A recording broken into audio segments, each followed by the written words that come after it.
Miami leads the all-time series 35-32.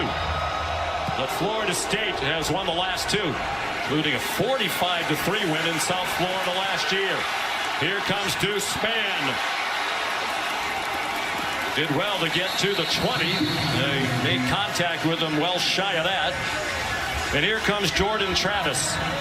In his 6th year of college football, 1 year at Louisville, came here to Tallahassee in 2019. And is one of the great success stories in college football. Struggled early on. Booed off the field a few years ago. Thought about transitioning to wide receiver. Now he's a Florida State legend. Trying to be the first Seminole quarterback to beat Miami as the starter 3 years in a row. His 37th career start. They are 26-10 with him under center as he starts for the 26th game in a row. With Trey Benson, the running back. Short set. It is Benson wide open and out of bounds near the 40-yard line, out at the 38 for a gain of 17. Miami is highly aggressive defensively. Pressure on the first play by the defensive coordinator, Lance Guidry. Travis gets it out immediately for a nice gain. Playing without one of their starting cornerbacks, Darryl Porter, injured last week in their loss at NC State. Jaden Davis, who left last week's game, is the other starting corner. They had each started every game so far this year. Benson swung down by Jafari Harvey. Benson, part of the story, he played for Miami's Mario Cristobal when Cristobal was the head coach at Oregon. And when Cristobal left to go back to his alma mater, Benson went in the transfer portal. He had been battling knee injuries. Miami didn't want him. Benson ran for 128 last year against his former coach in that rout in Miami Gardens. Deep throw down the sideline and a step too long for Jaheim Bell.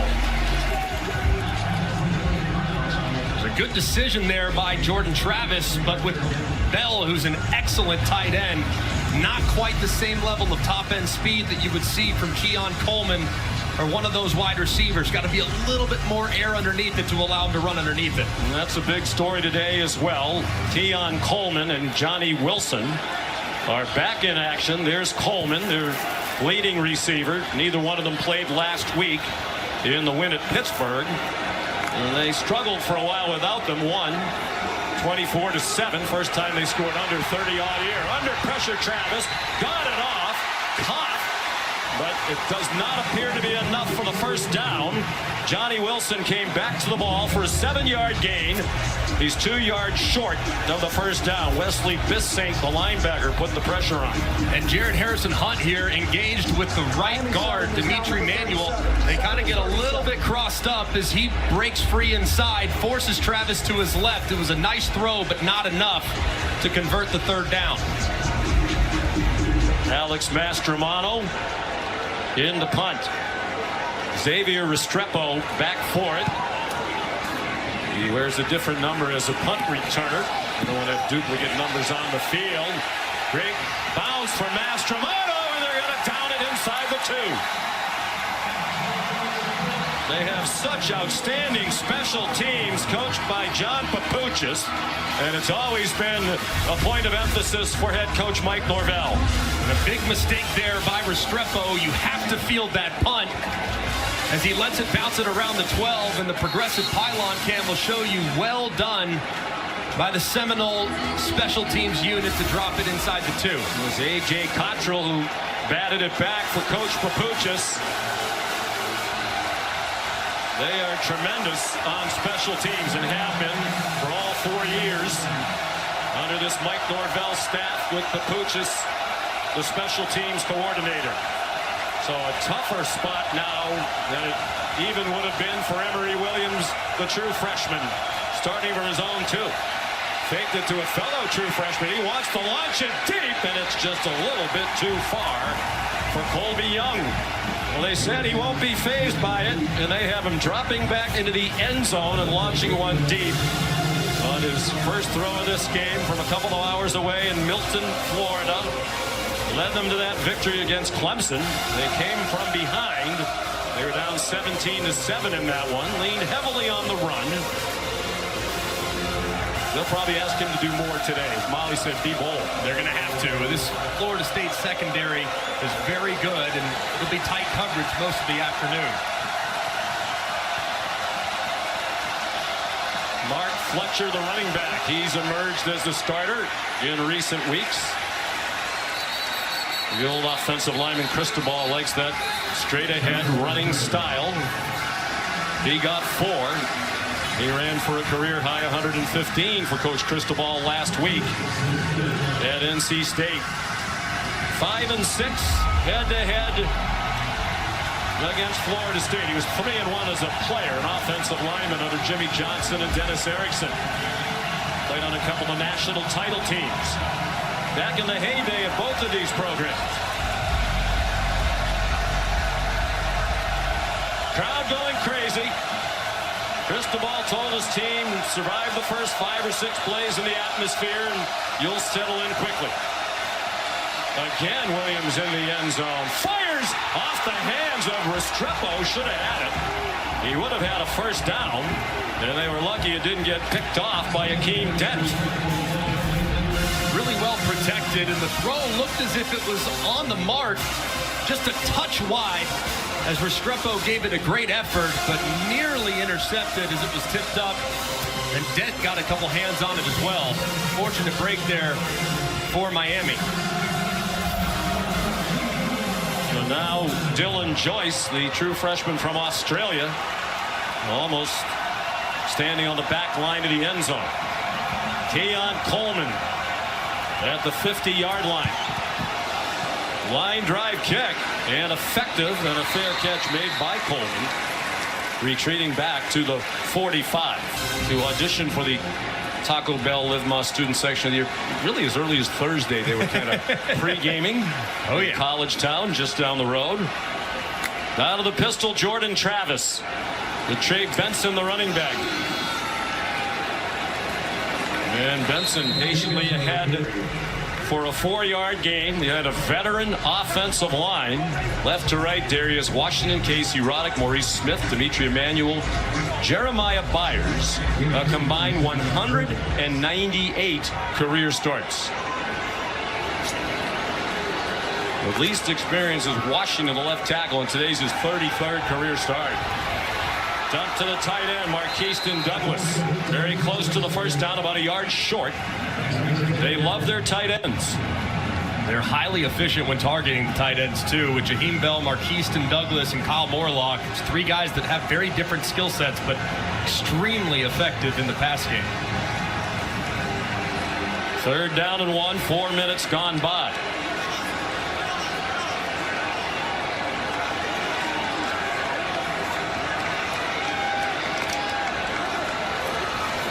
The option toward the short side of the field. Looked like Benson was in trouble. Now it's the Canes who have a problem. Touchdown, Trey Benson. They are marking the ball out of bounds, it seems, back at the 39-yard line. Nobody on the field realizes it, nor does this crowd. The ruling on the field is the ball carrier. Yep, he's out. Out of bounds at the 39-yard line. It'll be Florida State's ball, 1st and 10. No question about it. So instead of the touchdown, it's a 7-yard gain for Benson, who's a big playmaker. Such a big body with great burst, as you could see just how fast he was once he got through the initial defense. He also can make you miss, too. He'll be spelled occasionally, though, by Lawrence Toafili, who's in the ball game now at running back. Very effective pass catcher. They really do a good job of utilizing him in that aspect. They're going to stick with the pistol. Mike Norvell, the head coach, calls the plays. With plenty of help from the coordinator, Alex Atkins, who also coaches the offensive line. The fake to Toafili over the middle off the hands of his receiver and incomplete. Intended for Kentron Portier, who has only 1 catch all year. What's so difficult about defending Mike Norvell is the way he makes the run plays look exactly like the pass plays. Downhill run was working a little bit earlier, ran it on 1st and 10, open this drive, and a play that looks remarkably similar, and you fake it, you run the in-breaking route right behind it, and it's just off the mark for Portier. 8-13 in his first 2 seasons after he came over from Memphis, and you saw the graphic. 19-3. Winners of 15 in a row over the last 2 seasons. 3rd longest active winning streak in the country. Toafili, a hard-fought couple, taken down by Corey Flagg. Only Georgia, which will try to win its 27th in a row tonight against Ole Miss, and Washington, winners of 16 in a row, have longer winning streaks than Florida State. He's done a great job with this program, just slowly developing a lot of the young guys that are now playing pivotal roles and chasing a championship. He's done very well in the transfer portal as well. Douglas is wide open, has the first down, and is tackled around the legs at the 22 by Cam Kitchens, the outstanding safety. 16 yards and a Seminole first down. And there's nobody out there with Douglas. They put the tight end out wide. They didn't communicate there defensively. He's completely uncovered. Travis hits him for a nice gain. And now Florida State going with some tempo. They're in field goal range at the very least for Ryan Fitzgerald. Leaning heavily on the pistol so far. Toafili thrown down by Leonard Taylor III, part of a Miami defensive front that is headlined by Reuben Bain, a tremendous freshman, true freshman out of Miami, who was recruited by Florida State. Knowles had him up here for a visit last year. 1 week later, he committed to Miami. They knew he was probably going to go to Miami. His brother Reggie is a graduate assistant on the Hurricane staff. It's a screen with a flag down. It's an incomplete pass. Corey Flagg had coverage on Keziah Holmes. Adam Savoie is the referee. Offside. Defense number 20. Lined up in the neutral zone. 5-yard penalty. It's 2nd down. James Williams, the safety, who will play around the line of scrimmage, clearly lined up offside.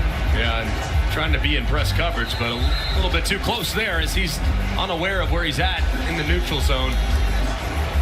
It's Guidry. He's been talking all week long to his defense about defending screens. One was coming right there from Florida State. It looked like they had it pretty well sniffed out. So you've got to be real mindful of that when playing against Mike Norvell.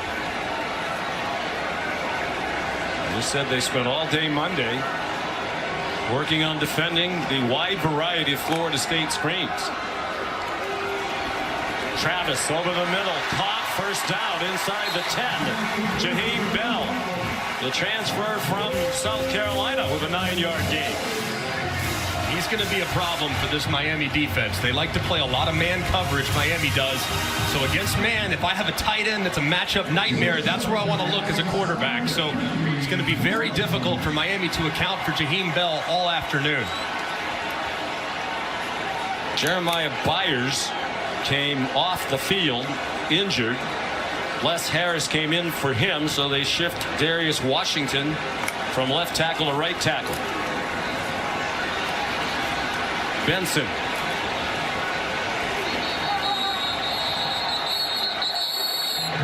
Long time for a whistle. He got stacked up after a 2-yard pickup. Benson played 1 year for Mario Cristobal, Greg, at Oregon, and transferred here to Florida State, now in his 2nd year for the Noles. He's developed into an incredibly well-rounded back, and does a great job in this part of the field. He always keeps those legs driving when the yards are hard to get.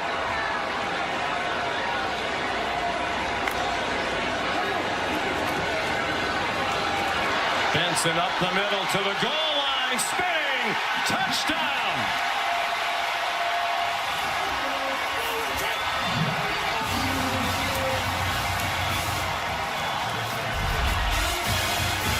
A great job there in the middle by Maurice Smith. He's engaged with the defensive tackle. Leonard Taylor throws him to the ground, goes right to the right side of him, Benson does, and he continues to drive as he spins forward to find pay dirt. That was a great effort run by Trey Benson.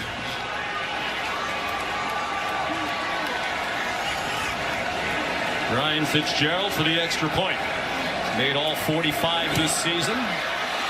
He's still perfect. 10-play, 55-yard drive capped by Trey Benson, redshirt junior from Greenville, Mississippi. His 9th rushing touchdown of the season in 10 games. 3 of them parachuted in pre-game. This Veterans Week, a heartfelt thank you to all the men and women who have served our country throughout the years and those who are doing so right now. The Fitzgerald kickoff is a touchback. Veterans Week presented by USAA. So second possession for Miami. This time Emory Williams not in the shadow of his own goal post. They started their own 2 and went 3 and out. Highly important for Miami today to impose their will at the line of scrimmage. They have to be able to run the ball downhill. Florida State's excellent on the edges. They have great athleticism, but they have to be able to attack the defensive tackles, which is a 3-man rotation for the Seminoles. Mark Fletcher, the running back. They want to pound the run. There's a flag down before the snap for a false start against the Hurricanes. False start. Offense number 61. 5-yard penalty. First down. The true freshman, Francis Maui Noah, out of American Samoa IMG Academy, part of the best recruiting class in the history of Miami football. They had 15 players, including Maui Noah, in the ESPN Top 300.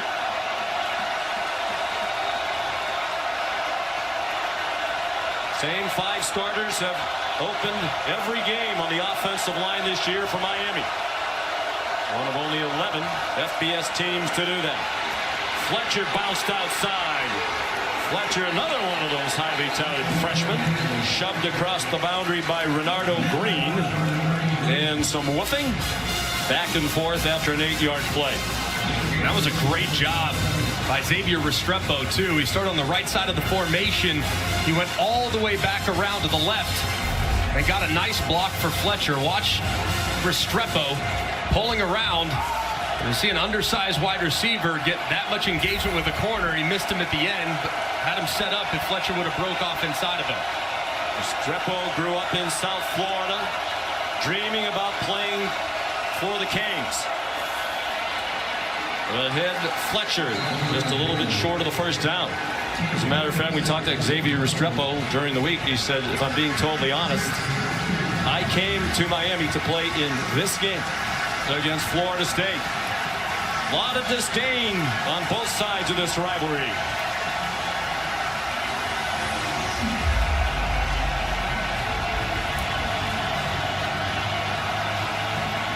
Third down and 3.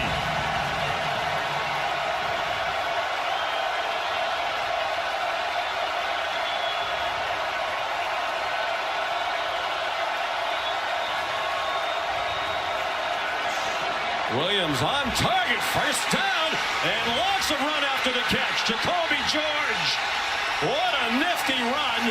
After the reception, he took it all the way to the 25-yard line. Kalen DeLoach made the tackle. It was Kevin Knowles who whiffed, and that sent George on his way. And also a broken tackle against Fentrell Cypress initially, who had the coverage underneath. Knowles just out of control as George puts a little shimmy and gets to the outside. He's got great run after catch potential. Has been a little bit inconsistent with his hands the last few weeks. His 42nd catch of the season. Second on their team behind Restrepo's 60. Williams given a nice pocket, and it's incomplete. Almost hit the umpires. He fired toward Brashard Smith. Azarie Thomas had the coverage. It's a good example of Emory Williams' maturity. Tried to get a shot play. They faked the screen underneath, tried to run the wheel up behind it. It's well covered. He didn't throw into coverage. He gets back to his next player in his progression. It's incomplete, but it wasn't a turnover, which has been a huge problem naturally the last few weeks at quarterback. Tyler Van Dyke. One turnover in his first 4 games, 11 in the last 4, necessitating the change. Fletcher stood up and driven back. Cypress there. With help from Malcolm Ray. There's Van Dyke on the sideline, available as the backup today. And Shannon Dawson, the offensive coordinator, Greg, told us, we feel like the other 10 guys are playing well, and we've seen it here. He said it wasn't like Van Dyke's getting pressured and hit all the time. He was getting clean pockets, not making good decisions, not making good throws. Guys were open, and he just wasn't hitting his mark. And at that point, you have to inject a spark. And they believe that Emory Williams is that spark. So far, he's looked pretty good, even though the numbers don't necessarily reflect it just yet. 1 out of 4, but it was a 43-yard play. They blitz him up the middle, and he gets smushed back at the 33-yard line. Kalen DeLoach with a 10-yard sack. And he just becomes right in between the left guard and the center. Clearly a bust in protection. You have to protect inside out. Cohen stayed wide. Lee stayed on his guy inside. DeLoach is unblocked right up the middle and makes this field goal much more difficult for Miami. Andres Borregales, one of the best in the country, 17 out of 19 this season.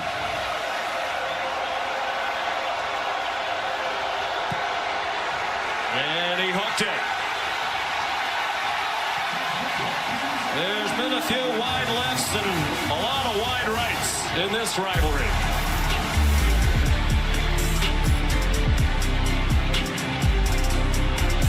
Borregales, after making 14 in a row, has now missed his last 2.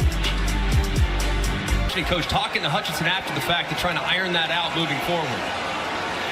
A rare miss by Borregales, the candidate for the Luke Rose Award, which his brother Jose won for Miami in 2020. Benson got hit hard. Words that will be repeated today on both sides. It was Francisco Maui Noah, better known as Kiko, their second leading tackler, transfer from Washington State so he could play with his brother, the freshman offensive lineman. And he's their best blitzer. He's also their signal caller. Has a great understanding of the communication necessary in Lance Guidry's defense. So a very important piece there at the second level for the Canes. There's Lance Guidry. First year at Miami, they changed out both coordinators. They have 7 new full-time assistants of their 10 from last year when they won just 5 games in Cristobal's first season as head coach. Benson fighting for every inch and got within a yard of the first down. Trey Benson, the running back, on 3rd down and 1. Travis has the first down. All-time leader in total offensive, Florida State. By far the all-time leading rusher among quarterbacks at FSU. And a similar play they ran earlier on 3rd and short where they pitched it to Benson. This time the defense does a great job of keeping contained, but Travis stays patient, goes right inside his left guard, Casey Roddick, and has just enough for the first down.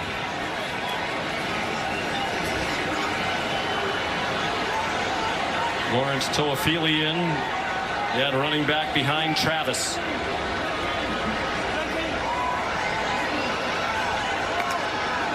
Seven 0 Florida State. Toafili.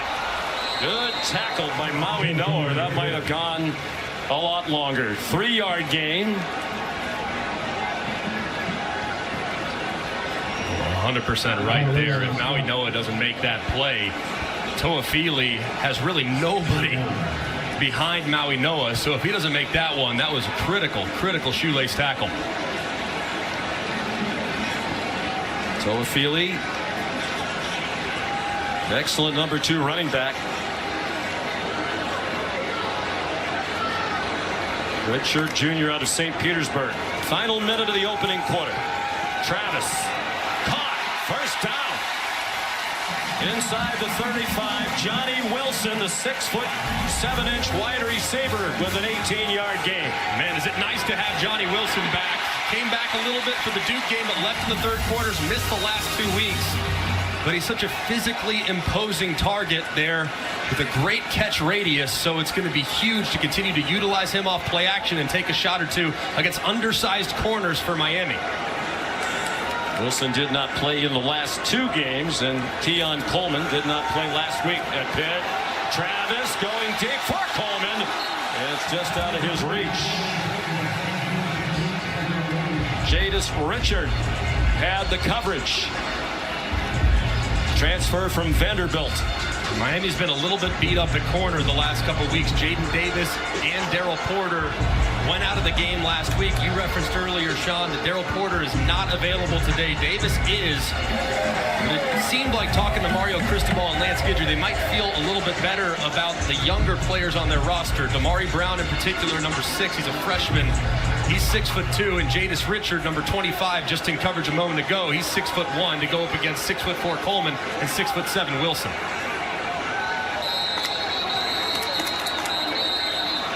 Flag down. Might have been a timeout first. The officials are going to talk about that. There is no false start on number 88. Prior to the snap, timeout. Florida State, their first, 30 seconds. Appointment television, all the great players there throughout the 90s, late 80s, and obviously the early 2000s as well. Over that 30-year stretch, they combined to win 7 national championships, and Florida State added one in 2013. Travis throws, caught, first down, inside the 20. It's Jaheim Bell with a 15-yard pickup. He's had an active first quarter. That is about to end on that play.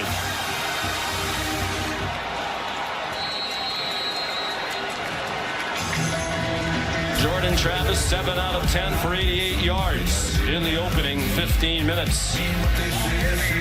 And Benson, the touchdown. ESPN's presentation of college football on ABC will return after this message and a word from our ABC stations. Coach, where do they challenge your defense the most in that first quarter? Well, I think the fact that they're mixing up the run of the pass really well. They hit the RPO. They've given them a lot of time to throw the football as well. You know, we had a couple times we had a chance to get to them. We got there late. We got to slow them down. The best way to slow them down is to make sure we keep moving the sticks. All right, thanks, Coach. It is Florida State moving the sticks at the moment. First play of the second quarter, 7-0 Seminoles. Jay Benson finally gang tackled after a 2-yard gain, and Coach Cristobal right on it. 12 rushes and 10 passes. Good balance in that play calling for Florida State. And they make everything look the same, too. So all the runs are married to the passes, and then after you run one of each, they have their curveball off of it as well, where it might be a screen. So Mike Norvell, very thoughtful in his game plan every week, and does a tremendous job making the defense face a lot of eye violations where they're looking at one thing, it's going another direction. Leonard Taylor back in for the Miami defense, and that throw is incomplete. Looked like a throwaway in the general direction of the Michigan State transfer, Keon Coleman. We talked to Lance Guidry yesterday, the defensive coordinator for Miami. We said, what's the biggest challenge facing Florida State? He said, those 2 big wideouts. I can certainly understand that. I mean, those guys are so difficult. Even when they're covered, they're open. But here on a 3rd down and long, Lance Guidry normally in the red zone, he likes to bring a lot of pressure. Knowing that those receivers are so dangerous, will he put his defensive backs on islands by bringing the house? They are crowding the line of scrimmage. And a one-man Bain was down in the stance. It is to the end zone and incomplete. Off the hands of Keon Coleman with the true freshman Damari Brown in coverage. He's really been coming on in recent weeks. Trying to work a back shoulder. It's well thrown, just a little bit high for Keon Coleman. Tried to flip his hips late. Was well defended by the freshman Damari Brown. It's a tough matchup. They're in one-on-one against what's likely to be a first-team All-American. So here's Ryan Fitzgerald. He made his first 10 this season. He's 11 out of 12. You saw the only miss was a shorty at Wake Forest. And that one's good from 33. The game controlled by Florida State. Just 51 yards in the opening quarter for Miami, and 43 of them were on a pass play.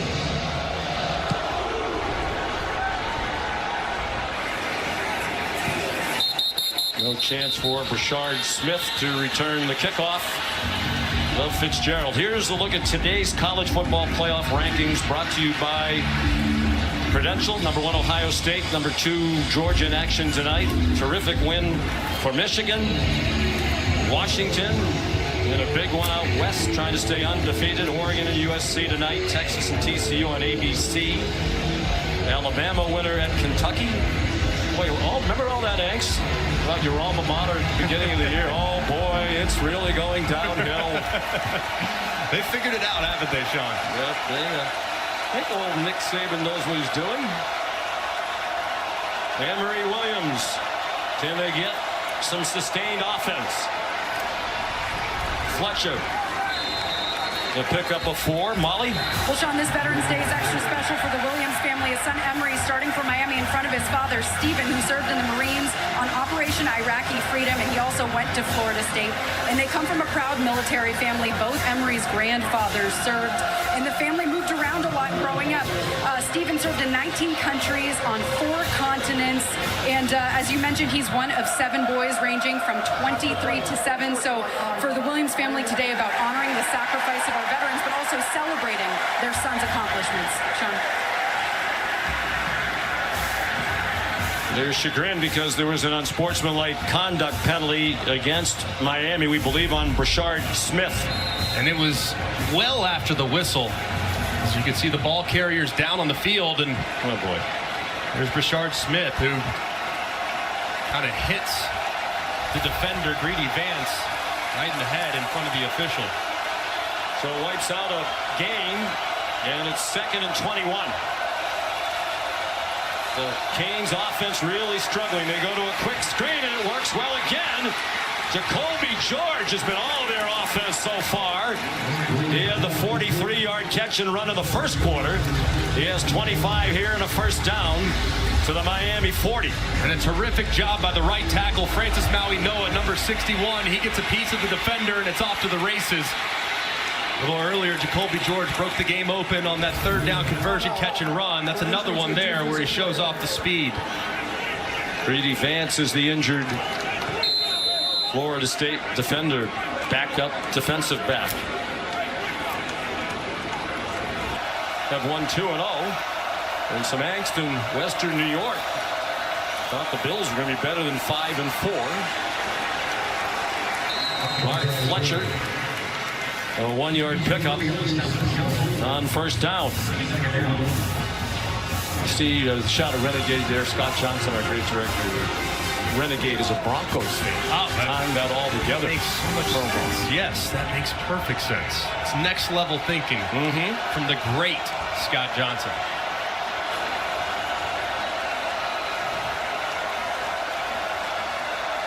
Emory Williams, the 19-year-old true freshman. Then given a nice clean pocket, and the pass batted down by Joshua Farmer.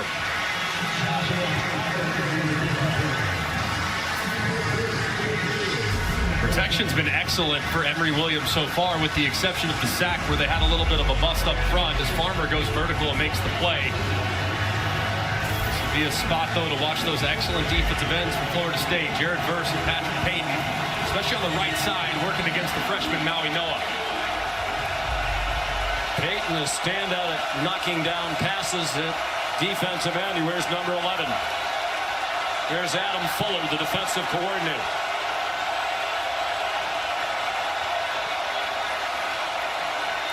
Williams steps up and goes down in the arms of Kalen DeLoach. His 2nd sack, that one for 5 yards. And he's watching Mark Fletcher to make sure he doesn't escape.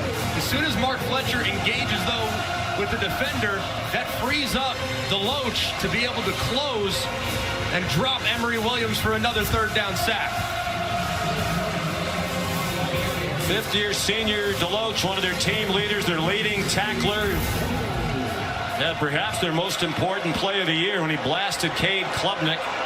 The strip sack, picked it up, ran it in 56 yards for a touchdown to tie that game at Clemson. They were fighting from behind all day. Won it in overtime, then the 7-game losing streak against the Tigers. Dylan Joyce punt wound up very well for Miami, out of bounds at the 14-yard line.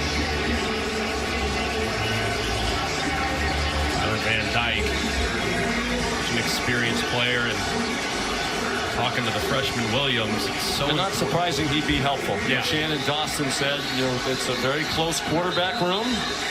He's going to be supportive of Emory Williams. Shannon Dawson really challenged Tyler Van Dyke. Hey, man, be the best teammate you could be under the circumstances, and having that extra set of eyes with your backup quarterback on the sideline is so valuable to a young guy that the game is probably moving really fast for at the moment. 11.5 to go till halftime. 10-0 Florida State. Trey Benson, the running back. Travis faked it to him, just did get it off. It's Jaheim Bell. They have every kind of screen you can run. Their first play of the game last week against Pittsburgh was a tight end screen. We referenced earlier how the run game sets up the play action, and then their changeup is a straight downhill run play action. They bring Bell across the formation. He chips the defensive end, and then you throw it to him on a quick screen. They have so many different variations of the looks to make it difficult on the defense. 16-yard gain, and that one dropped for a loss. Trey Benson hit behind the line of scrimmage by Wesley Bissaint. 3-yard loss. Bissaint just beating those pulling offensive linemen, and Bell and Darius Washington kind of turning upfield, not seeing Bissaint, and he drops Benson behind the line.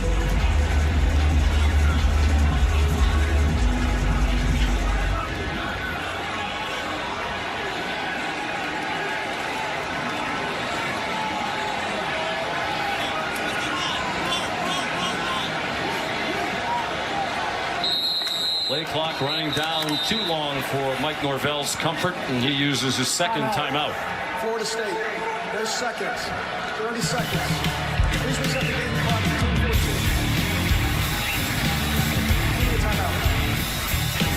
2:14. Great guys, and we're so appreciative of their service.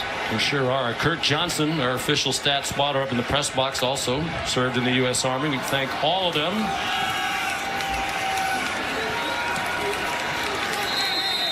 Lawrence Toafili.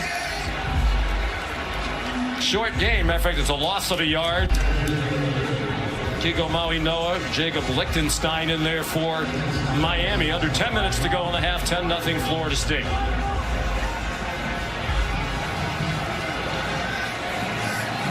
Mike Norvell calls the plays. They average just under 40 points per game. They're 9th in the country in scoring offense. They're trying to set up a screen. Faked it in one direction, threw it the other way. And Ja'Kai Douglas dropped by K.J. Cloyd. So all that practice against screens paid off for Lance Guidry's defense there. And that was a good tackle in the open field by Cloyd. Is now 37. 7 is 37. So difficult to defend Mike Norvell with all the different screens and faking it one way, throwing it back the other way. You have to be very disciplined defensively. And that time, Miami settled in and made the stop. Alex Mastromano on the punt. You want to guess where he's from? Australia. Australia is correct. Is that the athletic trivia question? No, it is not, but we're going to have that in just a moment. Xavier Restrepo back deep for it. Play clock almost ran out. Good kick. And a fair catch made by Restrepo. At the 19-yard line. 55-yard punt. Here's the athletic trivia question. You want to know when was the only time an unranked Miami team defeated a top 10 Florida State team? That is the situation here today. Miami was ranked as high as number 17 in the country. Is that a hint? Scott Johnson, Phil Dean showing Bob Bobby Bowden's signature. This is Bobby Bowden Field. I have a feeling there was a hint. Something tells me that he was patrolling the sidelines of that number 10 Florida State team. Miami was as high as number 17 when they started 4-0, including a win against Texas A&M. They have fallen out of the rankings. Bashard Smith is seeing more time at running back. He's primarily a wide receiver. Shoved out by Zaire Thomas. 6-yard gain. You want to guess? I'm going to blurt out a year. I'll say 97. Not close. 1980. Pitchers duel. That's the answer to the Aflac trivia question. 10-9. Howard Schnellenberger was in his second season and Bobby Bowden his fifth. Jim Kelly scored on a 1-yard run. Seminoles scored late, went for 2, didn't get it. Donald Chaney was featured back early in the year. Two schools have met every year since 1969.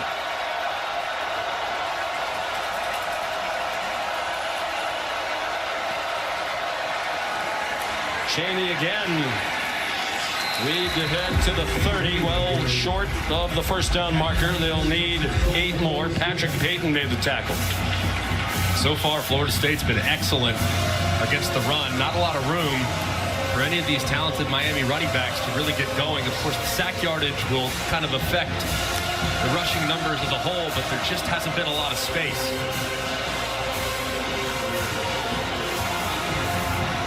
Miami only 2 field goals in Raleigh against the Wolfpack last week in a 20-6 loss, and they both came in the first 17 minutes of the game. They didn't score in almost all the final 3 quarters. Isaiah Horton to catch. Not enough for the first down. So it's been a long time since they put any points on the board. Shannon Dawson's the offensive coordinator his first year here. Third and medium. They're almost always trying to design something to get it in the direction of Xavier Restrepo. He'll be lined up in the slot to the top, working against Jerrion Jones, who's back from injury a week ago. I think Florida State will be real mindful of that matchup. They rushed 5. Williams takes off running, lowers his head and gets the first down. And that brought his sideline to life. No slide. His parents love it. 6 yards and a first down. And a good decision by Emory Williams, too, and great effort. Knowing how far he has to go to gain, the collision takes place right at that line to gain. And him lowering his shoulder is ultimately what gives him the momentum. His parents have to love it, but hold your breath when your quarterback and your son take off and engage in that kind of contact. I'm just guessing based on her hat and his shirt, they have a good time. They look like fun people to hang around with. Absolutely. Here's Chaney, a nice bounce to the outside, and now some speed. Inside the 35 of Florida State to the 34, a pickup of 26. And you're going to see 2 Florida State defenders really work inside, which really allows a ton of room for Chaney to get to the edge. Tatum Bethune slid way too far, assuming that run was going to be an interior run. Chaney bounces to the outside, and Miami run game finally finds some open field. That is the longest run of the year for Chaney, a redshirt sophomore from Homestead. Well, so many of the players on these 2 teams from South Florida.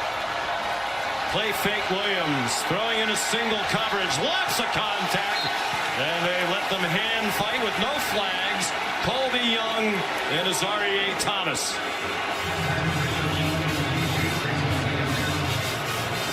And I think Mario Cristobal wanted the flag, and he's not going to get it.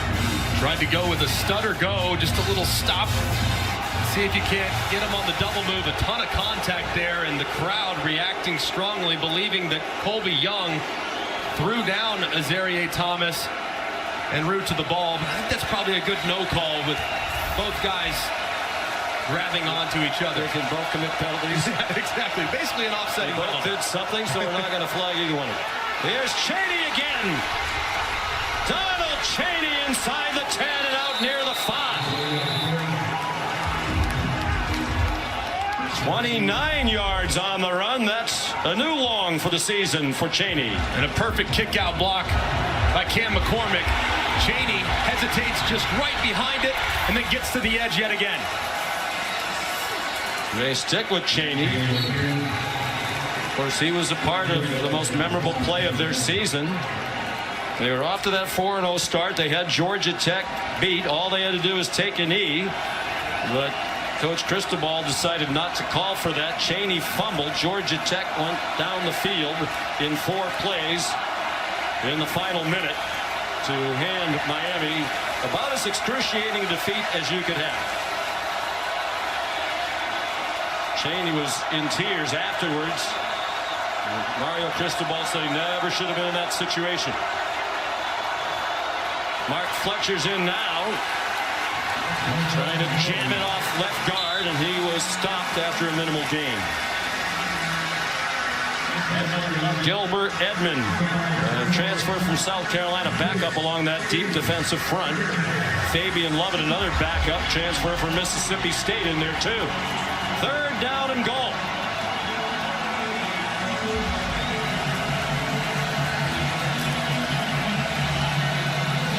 They're just 2 out of 5 on 3rd down.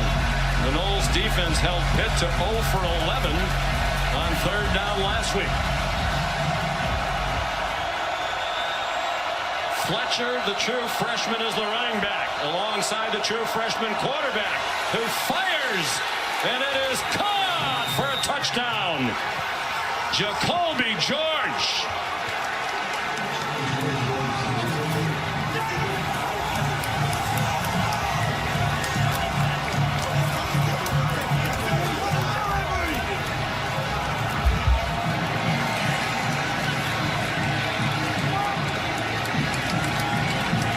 What a drive. 11 plays, 82 yards. They took more than 6 minutes off the clock.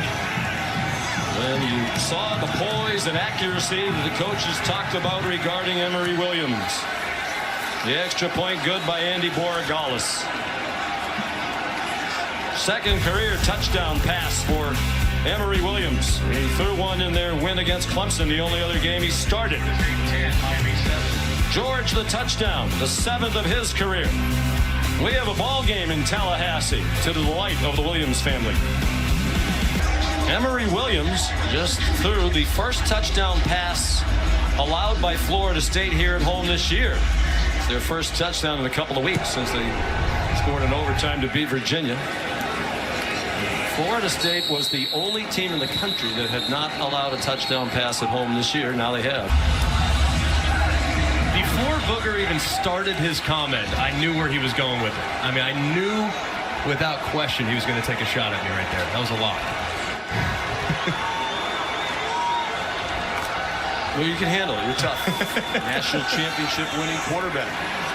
Jordan Travis with a flag down, likely for a hold. He ran away from the pressure, and then a flag came out. Jeremiah Byers might have had too much of a grab of Jared Harrison Hunt. Holding, offense number 63, 10-yard penalty, first out. On Byers, a transfer from UTEP. Transfers have really helped improve the offensive line.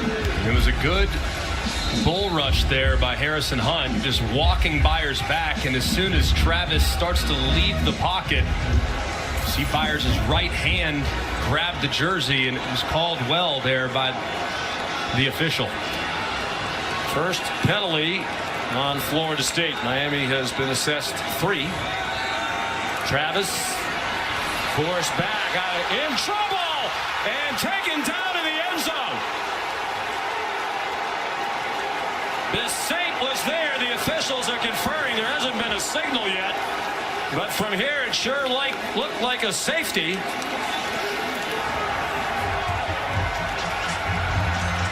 The ruling on the field is that the ball was in the field of play and the quarterback was tackled. Second down. Replay official John Bush will undoubtedly be taking a look at that. Here's a look from the progressive pylon cam. really close.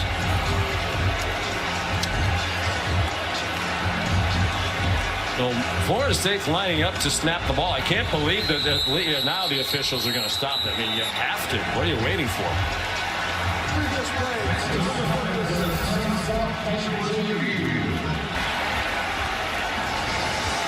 Well, we're back, and just a moment ago, Adam Savoie, the referee, said the ruling on the field stands. I have no idea how, so maybe Matt Austin can explain this. When the knees go down, the ball's clearly in the end zone. The only thing I can think, as at first contact, his feet were in the end zone, but the ball was in the field of play. But as they continued down the line, as he ran, the ball naturally came back into the end zone where he was tackled. I think this should be a safety also. I completely agree. I mean, it's when he's down, the ball is not beyond the plane. I think it should be a safety. That's absolutely brutal. The replay official is John Bush, and the conference will have some explaining to do. And just getting out of the end zone is Benson. Well, the momentum has changed, but it would have changed more significantly had that been ruled a safety. Break the plane out of the end zone. Out. Correct. Fully across the line. I don't think it was. And we'll try to get an explanation from the replay booth at the half. Here's Travis out of the end zone, juggling, and a drop by Johnny Wilson on a ball behind him. So Miami should get the ball with great field position and plenty of time. 1:37 and 2 timeouts. Really off the mark there by Jordan Travis. Has really improved his accuracy, but that time, I mean, you have a 6'7" receiver and you miss him by 3 yards. He almost reels it in, but that was a big play because now Miami can save one of those timeouts as the clock is stopped. Alex Mastromano. His third punt. This is very returnable.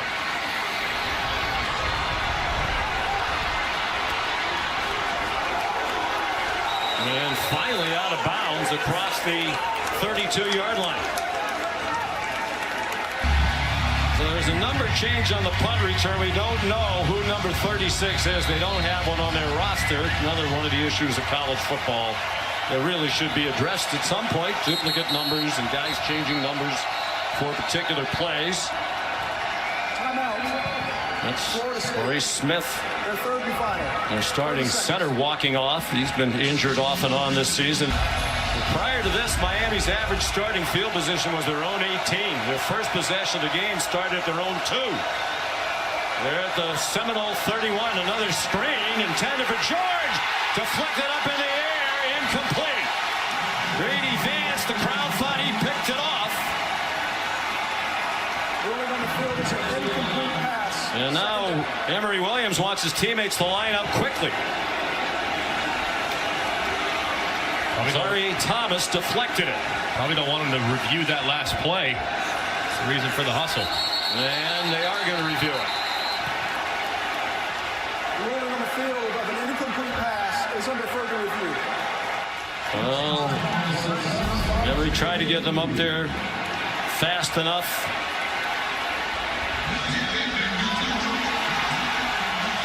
Does look like that left arm is underneath the ball.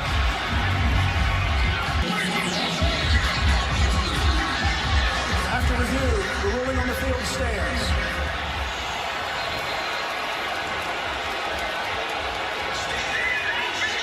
Well, anxious moments for Coach Cristobal. 1:20 to go. He has 2 timeouts. Florida State doesn't have any remaining here in the first half. Emory Williams at quarterback. True freshman from Milton, Florida. Recruited for a while by FSU, but they fell off after they got a commitment from a top freshman prospect in Brock Glenn. Here's Donald Chaney, the star of the second quarter. Down to the 13-yard line at a first down. Patrick Payton the tackle. And there's only 5 defenders in the box defensively for Florida State. They have 5 blockers, obviously, along the offensive line. That's just really bad numbers from Florida State, trying to take away the pass. Miami recognized it was a similar alignment to play before. They hand it off, and it's a big gain. 6 carries for 80 yards for Cheney, all here in the second quarter. Carried only twice for 4 yards last week at NC State. They're on the move with 45 seconds to go, trying to take the lead. No gain there. Tatum Bethune, the senior linebacker from Miami, out of Central High School and went to UCF and transferred to FSU. And Miami now has 1 timeout left with 37 seconds to go. Rashard Smith, they're trying to get in more touches as a running back. Primarily a wide receiver. He's on the left side of Emory Williams. Williams, plenty of time. His pass complete to Smith. A little bit behind him that might have cost him the first down. And perhaps even a touchdown. So it's 3rd down. Less than a yard with 20 seconds to go in the first half. And Fletcher in big trouble. And they'll have to let it run all the way down and call the timeout and kick a field goal to tie it. And that's what Cristobal is going to do. Tatum Bethune, the initial contact on that 3rd down stop. And just all discombobulated is Jared Verse off the left-hand side. He beats Riley Williams, the freshman, who's coming across the formation, trying to kick that defensive end out. Verse too quick. Makes a big stop there behind the line of scrimmage on 3rd and short.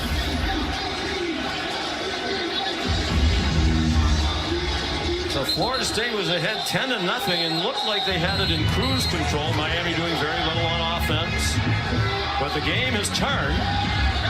And now Borregales, who missed from long range in the first quarter, will have a chance to tie it. Watch the snap and the hold closely here, because the last time the holder, Will Hutchinson, kind of bobbled it, and the laces were back, which caused that ball to hook left. So got to watch the operations here. 27-yard attempt. 13 for 13 inside of 45 this year. And they'll head to the locker room tied. What else do you expect when it's Miami and Florida State? Really nice adjustments from Miami staff to lock things up in the second half. Onside kick by Florida State. Up for grabs, and Miami has it.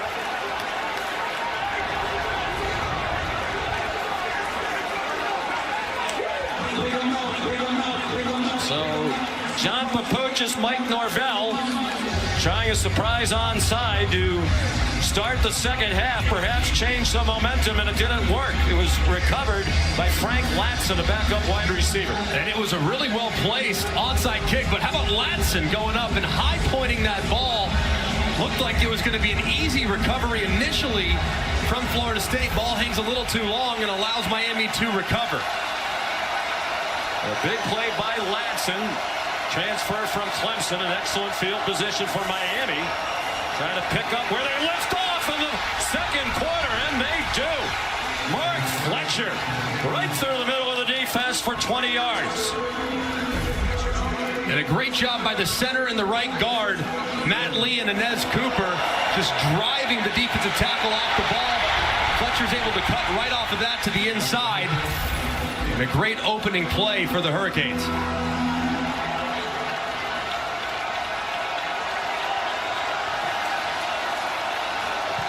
Miami outgained Florida State 129-1 in the second quarter, after it was 125-51 Noles in the first quarter. Fletcher dropped for a 1-yard loss by Akeem Dent. And Greg, we should make the point that onside kick wasn't a response, wasn't panic by Mike Norvell, John Papuchis.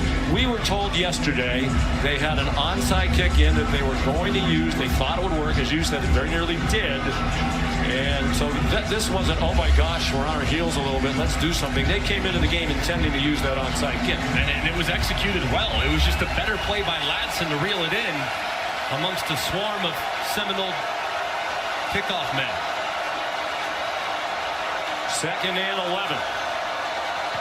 Fletcher, the running back. Emory Williams gave it to him. He bounced off a hit from Tatum Bethune, but couldn't get away from the second one. Here's Molly McGrath. Well, Sean, I asked Miami head coach Mario Cristobal about that non-call on the apparent safety at the end of the half, and he immediately started yelling expletives, not suitable for air. He was very emotional, saying that there were 2 calls in the first half that felt unfair to him, but he said his team stayed composed regardless. He said the key to success for them was running the ball well, and quarterback Emory Williams running with the football fired up their sidelines, fired up their team, and he reminded his team in the locker room, winning this game is why you came to Miami, guys. 3rd and 13. At the very least, they're in field goal range to take their first lead. Crowd making it really tough. And a timeout used by Miami. Timeout. Miami. Last year was a big blowout in favor of Florida State. 45-3. Now Miami, a 2-touchdown underdog, trying to pull off the upset. And perhaps they ran that screen once too often to Jacoby George. They lost 3, and that'll make it a longer field goal now, about a 50-yard try for Borregales, who has plenty of leg to make it. That time, Shannon Dawson anticipating pressure from Adam Fuller in the Florida State defense, trying to knock him out of field goal range and decide to play coverage. They do a good job rallying up on the screen, drop it behind the sticks. 51-yard attempt. As long this season is 50 against Texas A&M. That one's hooking, and it's good. Just did sneak inside the left upright.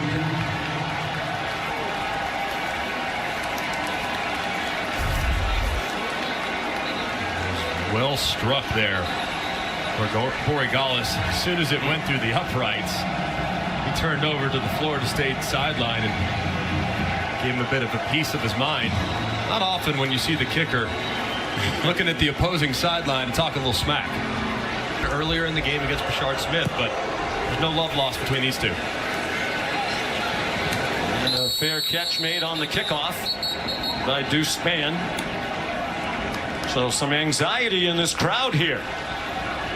They're not accustomed to seeing this. Florida State down by 3 in the opening minutes of the 3rd quarter. Really need to get Trey Benson going again, too. I mean, the 2nd quarter didn't have many opportunities to get him involved. He ran with a lot of urgency there in the 1st quarter where he was effective, but need to continue to feed him, and hasn't worked much up the middle. Maybe try some things on the perimeter. Keon Coleman does not have a catch. He's been targeted 3 times. I think they try to get him involved. Here he is. Spins after the catch and goes down about 2 yards short of the line to gain. Jadis Richard made the tackle. Right, get your playmaker started in the 2nd half. Keon Coleman was quiet, and that was the biggest concern for Lance Guidry, was his matchup against Keon Coleman with his corners, and you got to use him a little more here in the 2nd half. One of the best receivers in the country. His first catch for 8 yards. Travis over the middle. Ja'Kai Douglas. They're trying to run him down. And they finally do near the 5-yard line. James Williams saved the touchdown. 62 yards on the play to Douglas. And you look at all those Miami 2nd-level defenders, the linebackers and safeties, all looking in the backfield. Douglas sneaks right behind him on the RPO. No one's there to cover him, and he takes off for a big gain. He had a career-high 115 yards receiving at Pitt last week on 6 catches. He had only 2 catches all year prior to last week's game, but without Coleman and Wilson, he stepped forward, and he just did it again. 1st and goal. Travis shovel pass off an offensive lineman and free. Leslie Bassane had pressure. That was a bizarre-looking play, and it's going to be Florida State's ball. And number 44, the freshman Ruben Bain, just completely ate that up. They're trying to get the running back out into the flat and give him a shovel pass, but the freshman just blew up the left side of the offensive line, and there was nowhere for that back to escape. Bain is a stud. Already twice the ACC Defensive Lineman of the Week as a true freshman.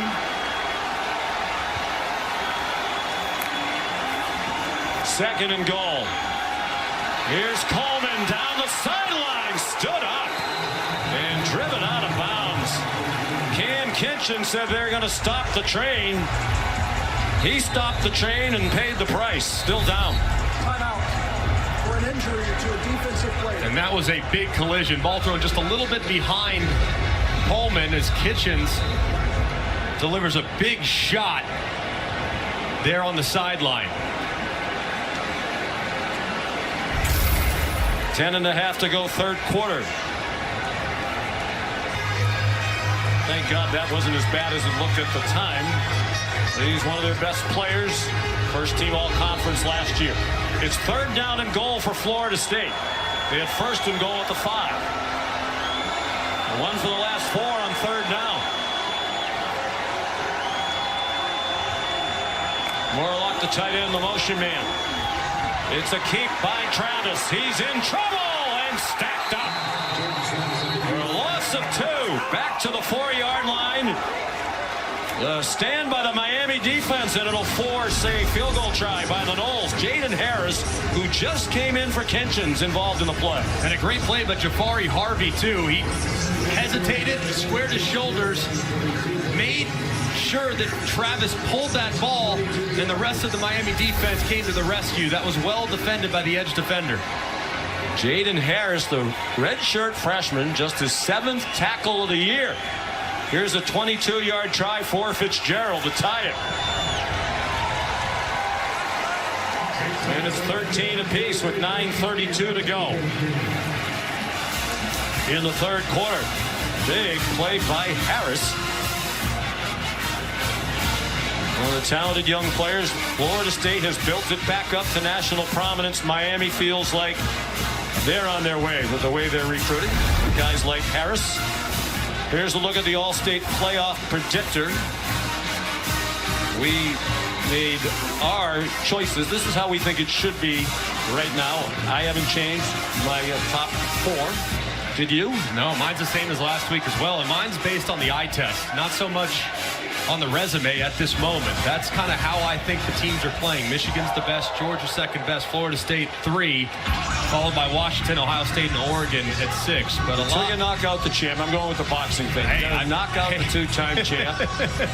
Georgia, I think, to me, would solidify number 1, win tonight against Ole Miss. I'm with you on Ohio State in the eye test, and to me, that win against Notre Dame's lost a little. They have 3 losses now. Yeah, the offense continues to be very inconsistent. And I moved Texas up ahead of Oregon. I just think their resume is the best among the one-loss teams. Big hit on the kickoff coverage. Rashard Smith running it back. And it was Ashlyn Barker who delivered the blow. And that's just another hit when these 2 teams get together. So, Greg, I can't overstate how impressed I am by Emory Williams, for a guy who's just completed 6 passes in the game. True freshman, second start, this environment, rivalry game. The number's not great, but he has been cool as a cucumber. And there have been a drop or 2 as well, a tipped pass, so he's been really good. And the biggest thing, the decision-making has been outstanding. And came in expecting to run. He runs, not sure it was by design. He had to run away from Shaheem Brown. Galen Deloach flexing as he made the tackle. When we talked to Mario Cristobal yesterday, he said, Emory Williams reminds me of the guys we had back in the day when we were great. The Steve Walsh's, the Gino Torres. Poised, accurate, a leader. Very detail-oriented individual. That's how Mario Cristobal described him. Mature beyond his years, doesn't make the same mistake twice, and understands how he fits into the offense. Doesn't need to be the star, but needs to be a distributor, and he's played well in that role today. Donald Chaney ran for 80 yards in the second quarter, helped turn the game in favor of Miami. He's ahead for 4. And here comes a big third down. Florida State has the crowd back into it. After the tying field goal, Chaney limps off. And Fletcher, who is their starter these days at running back, is in. Best guy on the perimeter so far for Miami today has been Jacoby George. Been really good on third down as well. So if they can find a one-on-one matchup for number 3 at the top of the screen. That might be the direction that the freshman is looking at. Covered by Renardo Green, who's the semifinalist for the Jim Thorpe Award as the best defensive back in the country. They brought pressure. Fletcher ran by some of it, but not past everybody. Braden Fisk on the play. Tatum Bethune there as well. And a quick 3 and out. Looked like that was pretty well blocked initially, but Fletcher just ran right into contact. If he would have bounced that to the outside, much like Chaney did on a couple of carries earlier in the game, looked like there was a lot of space. So not a great run there by the freshman back. Dylan Joyce to punt for the midway through the third quarter now. Keon Coleman back for the punt. Brought one back 72 against Syracuse. Had never returned punts until this year. He stepped away from the ball. The Miami players think it touched Coleman. And it looked from here like it did, but Keon might have gotten on it. I think there'd be much more of a celebration on that Miami side. And one of their guys got it. Well, one of their guys came up with it, flag. But the officials say Florida State ball. As the ball was recovered by Florida State. First down, timeout. 40-yard punt.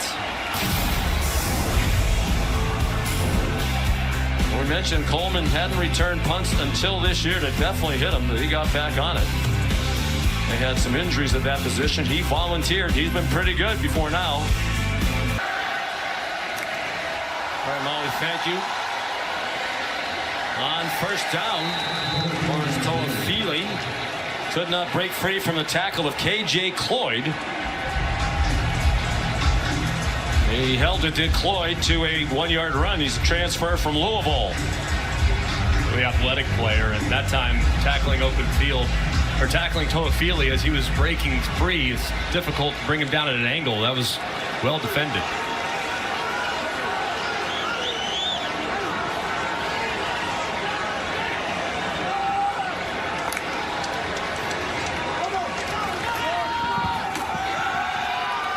To the play fake on target to Johnny Wilson is Jordan Travis. He's dragged down in Miami territory near the 38, 26-yard play. And that was a really nice route, too, by Wilson. He gets on the toes of the defender, Damari Brown, sits it down, moves away, slides to the sideline. It's a well-timed throw and good catch and run. 3 for 51 for Wilson under duress. Travis got it off. And incomplete, intended for Wilson with Damari Brown in coverage. You have to expect Florida State to continue to try to get the football. Johnny Wilson and Keon Coleman. Wilson coming back after a couple-week absence, so have to wonder how many reps he's going to be able to take. But the vulnerability of Miami's defense is on the perimeter at corner, so they need to take advantage of that matchup. Here's Benson on the delay. Good call, well executed. Benson heading toward the end zone. 38-yard touchdown, Florida State.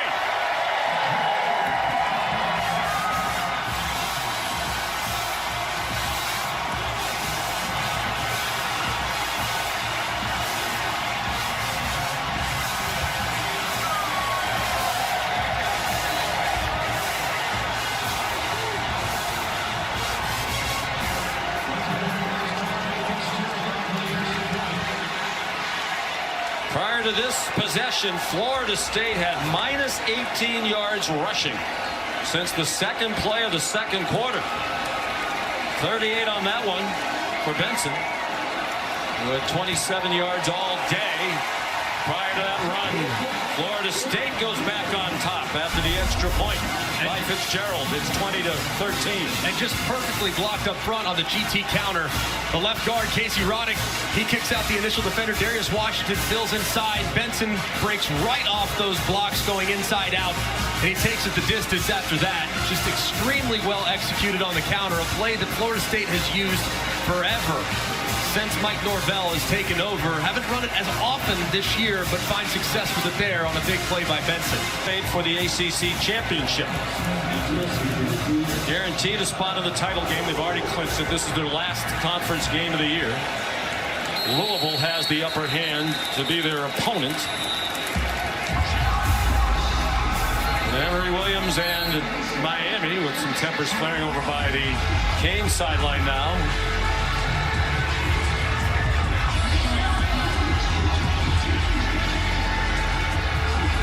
Miami trying to spoil everything for Florida State. There's a lot of football still to be played, Greg, but I think a lot of people around college football think a one-loss team for Florida State would have a tough time making the play. They need other things to unfold in their favor to make the play. Yeah, they would completely lose control of their own destiny because they could be measured against a one-loss Ohio State or Michigan that wouldn't win their conference. So a game of vital importance here for the Noles. Emory Williams been battling the noise all day. There's a blitz. It's picked up. Williams down the sideline a little too far for Jacoby George. Zaire Thomas had the coverage. We mentioned Williams' numbers not impressive. In fairness, he's not alone. Florida State came into the game, their opponents completing only 48.4% of their passes for the year. Only one other team in the country has held their opponents to under 50% completion percentage starting today. That was Ohio State. It's very rare. And it's remarkable, too, considering how many young guys they rely on there in the back end. A lot of freshmen and sophomore that playing pivotal roles and performing at a high level. Here comes another blitz from deep. It's picked up. Williams a little bit too far out in front of Xavier Restrepo, who still does not have a catch today. Came in with 60 for the year. That's just the second time he's been targeted today. Brady Vance the coverage, 3rd down and 10.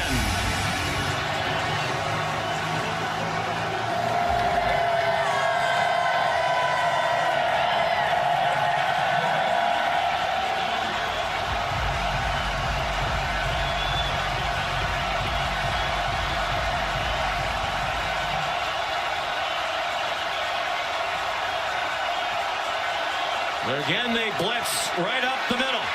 Williams throws, and it's almost intercepted. There's a flag down. Zaire Thomas went diving for it, as did Jacoby George. Prior to the pass, holding defense number 20. 10-yard penalty. Zaire Thomas in one-on-one against George at the top of the route. You see that right arm grabbing George, which allows him to break on the ball. That's a good call by the official. Zaire Thomas hated it. That was way too much contact at the top of the route. Thomas, sophomore, Niceville, Florida, has been getting more action. Basically rolls in at the 2 cornerback spots as the 3rd corner behind Cypress and Green. They're about as good a tandem of starting corners as you could have. The big break for Miami. And here's Chaney. Banged down after a gain of a yard. Joshua Farmer in there. DJ Lundy around the ball. Patrick Payton.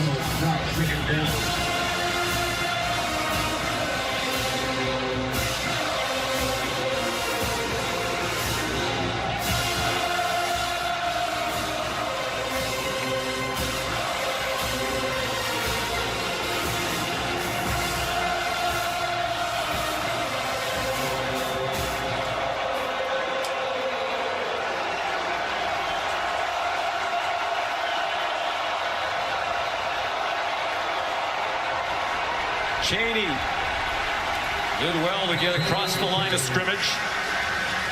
We go under 5 minutes to go in the 3rd quarter, and another important 3rd down for the Canes.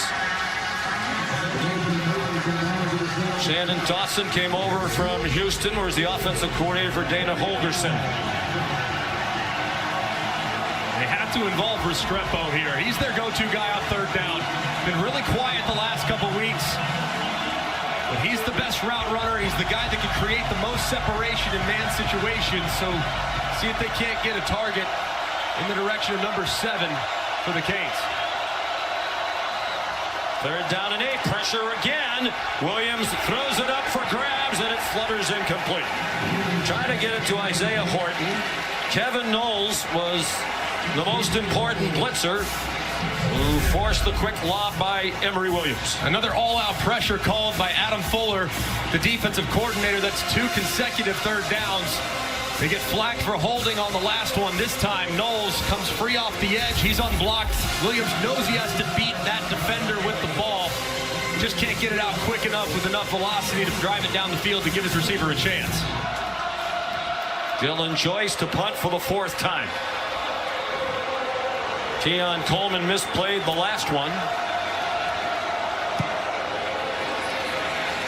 Line drive kick sends Coleman over by the sideline. And a 5-yard return of a 48-yard punt. That time of the year, just about everything in action. We got all kinds of action. Looking forward to it. Design rollout for Jordan Travis in the flat. Coleman has it. And a gain of 6. It's very clear here in the second half that Mike Norvell is really getting Keon Coleman involved to the highest priority. That's a couple drive starters where they've targeted him to kind of get him into the ball game. He didn't have a catch in the first half. The fake to Toafili. They set up another screen to Kyle Morlock. Another tight end screen. He's out of bounds shy of the 40-yard line. Transfer from Shorter. Small college in Georgia. You can play, they'll find you in today's transfer portal. And Florida State's done very well in the portal. Back shoulder throw, caught. Johnny Wilson, another transfer from Arizona State. And a nice back shoulder throw here. Wilson going up over the top in coverage by Jadis Richard. And a good throw by Travis. Holds up his big body receiver. He reels it in for a nice gain. 21-yard gain. Florida State up by a touchdown. They led by 10 in the first half. Branson Dean, backup defensive tackle, swung down Trey Benson for a loss of 2. Play similar to the one that Benson scored on a moment ago. Just a little GT counter going from left to right. Dean sniffed it out and made the play in the backfield. Approaching 2 minutes to go, 3rd quarter.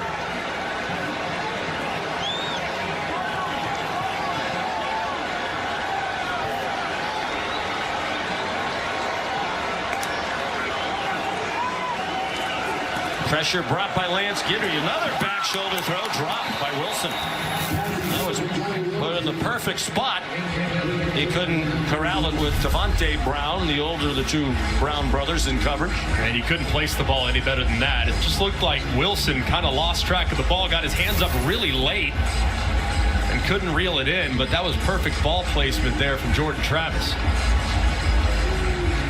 Really started to make his name as the Seminoles quarterback in this game 2 years ago when he brought them back late to beat Miami. C.J. Campbell in at running back. He goes out and they sack Travis. And a big sack all the way back into Seminole territory. Francisco Maui Noah. And Maui Noah, this is just really well designed there. You see 2 defenders on the left side slide inside. Maui Noah wraps right around him. Travis about to break the pocket. Maui Noah's right there, and he drops him for a big 3rd down stop. But how big was the drop by Wilson? It would have been in field goal range. Now here's Mastromanno. The punt for the 4th time. Ray Joseph, we believe, is the deep man in the never-ending switching of numbers. Oh boy, great bounce for Mastromanno. And they'll spot it at the 5. 51 yards, perfectly placed. Back and forth they go. Florida State control the opening quarter. Total domination by Miami in quarter 2. Almost all Florida State here in the third quarter. Mark Fletcher just barely across the line of scrimmage, stopped by DJ Lundy in the final minute of the third quarter. First half, some of those holes up front for the Miami running backs were massive, especially when bouncing it out to the right.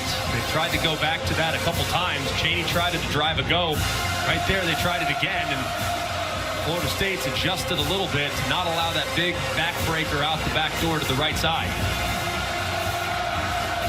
Emory Williams, for those who joined us late, making his second career start in place of Tyler Van Dyke,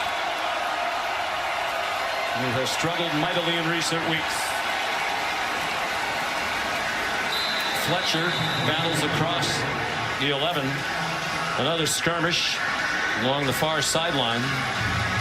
I credit Adam Fuller, the defensive coordinator here in the third quarter. He's been very aggressive, bringing pressure after Williams and the Kings. Coach, you just gathered your entire team together ahead of this fourth quarter. What did you say to them? I mean, this is what it's all about. You got 15 minutes, great rivalry game, back and forth, but I want to see our guys go finish. All right, thank you, Coach. Thanks so much.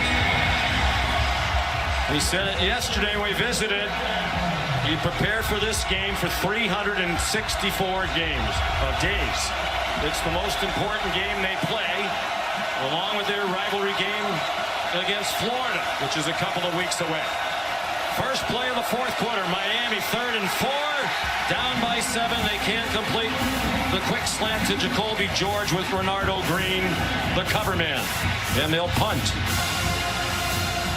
Shannon Dawson looking on a little puzzled. Tried to hit Jacoby George on a little hesitation slant. Green just draped in coverage. Even if he would have completed the pass, I'm not sure he would have had enough to gain enough yards to pick up the first down. That was well defended. Dylan Joyce has had a good day punting. Low line drives that have driven the return men back. It's Keon Coleman again. That one not his best. Coleman telling everybody to get away from it, and it takes a great bounce for Miami.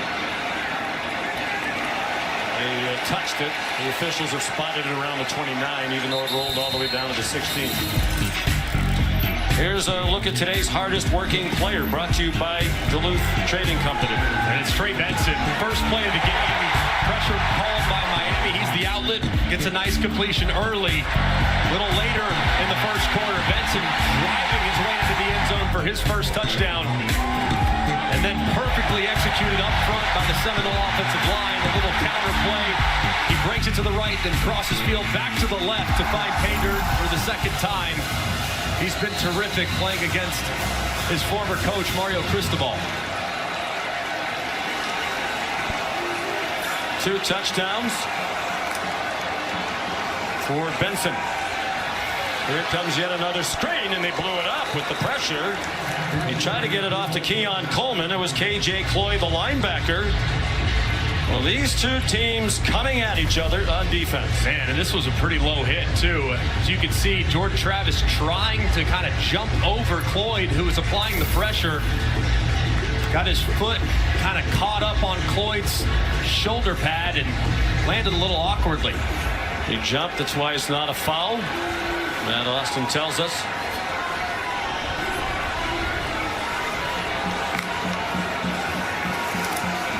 On 2nd and 10. Travis. That stood up, bounced off that, and finally swung down. It was James Williams who delivered the high hit and then has something to say to Travis.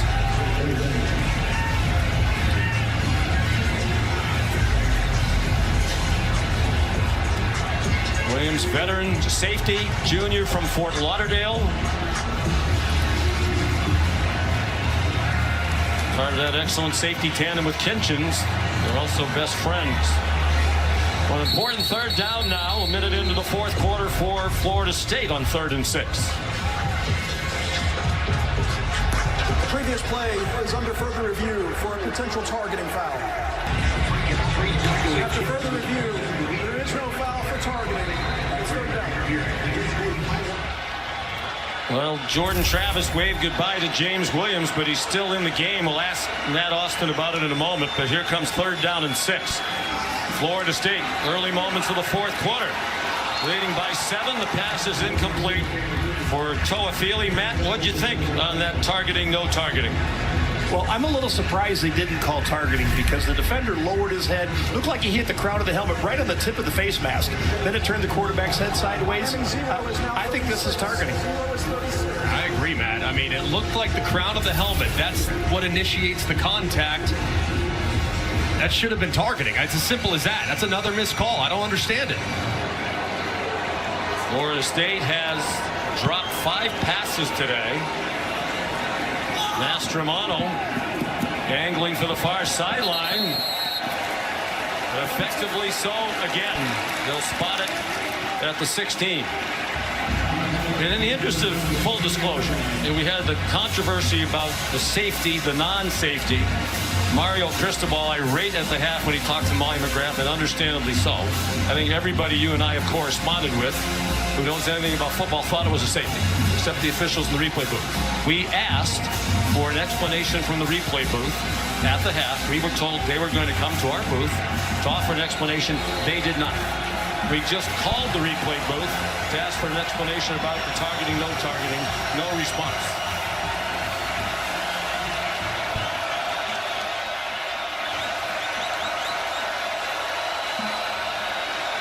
We're trying to mimic Florida State. These are 2 good screen teams. They'll look in one direction, the screen attempt in the other direction for Fletcher, and Gilbert Edmond broke up the play. Emory Williams is 0 for his last 5. And he took a big hit at the end of this as his head snaps back and hits the turf. Grabs his helmet immediately. Shaking it off just a hair, man. That was a little bit of a scary hit, the way that head recoiled against the turf.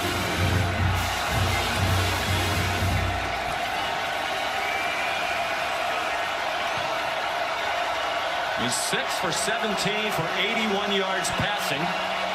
He had a touchdown, no interceptions. He hasn't made the big mistake. Mark Fletcher slides ahead for very little. Neither team has turned it over. And that's a big development, especially for Miami with all the turnover issues in recent weeks. And the coverage in the second half from Florida State has been outstanding. Very, very small windows for Emory Williams to fit it into. And Adam Fuller has gotten more aggressive with his play calling as well. More pressures, more blitzes. Maybe things are spinning a bit for the freshman. I would throw a screen right here. If I'm Miami, they've had success with that tunnel screen. I would throw one here and see if you can't get one of your receivers to full head of steam.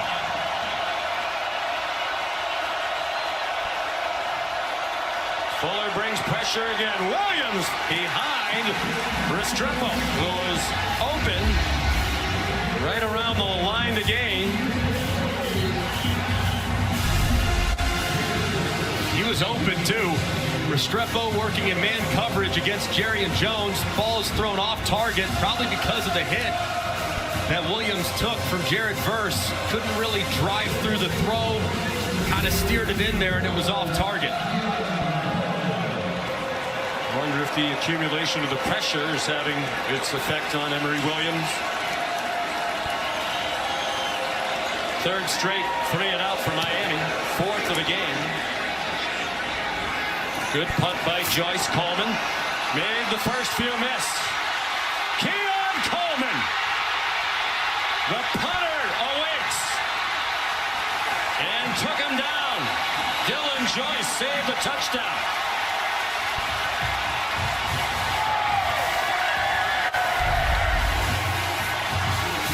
There's a great initial move by Coleman to make Jaden Harris miss, who was running down as the gunner, and he's off to the races.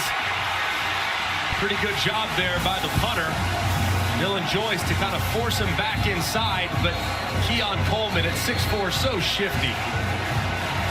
57-yard return. Mentioned earlier they had injuries to their punt returners, so they basically held auditions. Keon Coleman said, okay, if you're going to open it up, I'll try it. He had never returned punts. John Paput just said, well, we're a little concerned. He's one of our best players, but he was really good at it. He told Coleman, all I want want you to do is catch the ball. Anything after that is a bonus. Well, there was a big bonus. To the 10-yard line. Poised to go up by 2 scores again. First and goal. Travis, the keeper, dodged some traffic. Still on his feet and almost scored. He had one more tackle to break. But Kinchins dropped him after a 7-yard gain. Oh my goodness, Jordan Travis, just a Houdini play here. Looks like he's totally wrapped up, spins out of it somehow, keeps his feet and nearly scores. What an effort by the quarterback.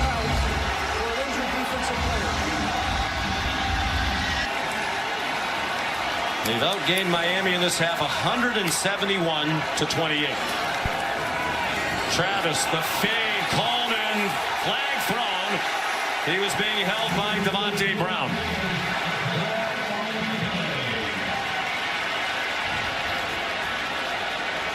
Pass interference. Defense number 7. Foul occurred in the end zone. I know the ball is placed at the 2-yard line with an automatic first down. Pretty easy call here from the official. Tough job there for Brown. When they say Coleman looks like what you want wide receivers to look like, he surely does. There's no doubt about it. And Brown's had a bunch of pass interference penalties this year. That time again, doesn't even try to make a play on the ball. Easy call for the official. So first and goal. Benson goes in motion. DJ Lundy, linebacker, lines up as a blocker, trying to lead the way for Travis, and Miami was not fooled. Corey Flagg dropped them for a loss. Loss of 4. Corey Flagg right here. This is really well done. Navigating through the wash. There's nobody there for him, and he drops Travis for a big loss.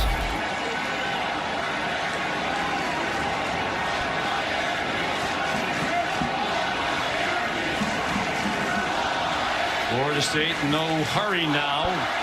Thinking at the very least they'll have a field goal and a 2-score lead, so killing some clock. We approach 11 minutes to go. And that one for Coleman. Even while being held, he caught it for a touchdown. There is the flag. They will likely pick it up. It was Damari Brown, the freshman.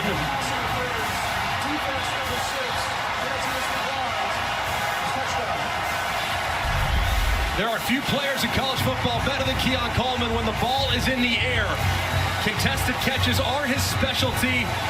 There's absolutely nothing Damari Brown, the freshman, can do. The ball's well thrown to the outside. Progressive pylon cam gets a good shot. Easily seeing the feet inside. Keon Coleman stands up and flexes after the impressive catch.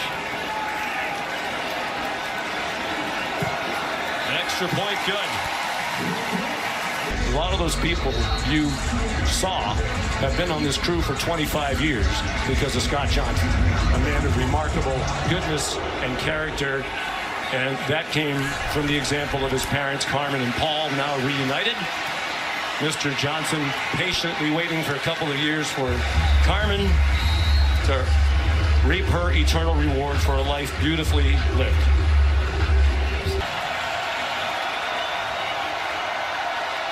So here comes Miami really up against it now. They wanted to rely on the run. They've thrown it only 18 times, but down by 2 scores. And with under 11 minutes to go, you think, Greg, they'll have to air it out more often. Cheney stuffed by DJ Lundy. Fabian Lovett.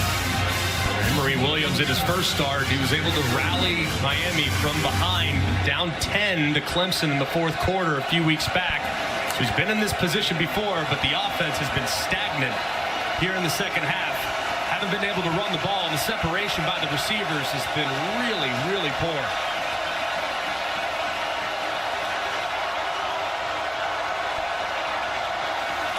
The pressure continues. Why change? Pass intended for Colby Young. Central Cypress in coverage, and Williams is 0 for his last 7. At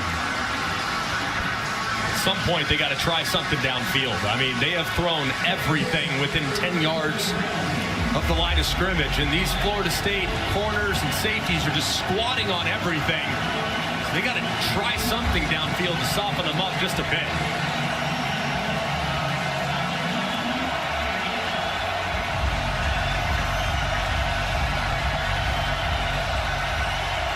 Pressure look from Adam Fuller's defense.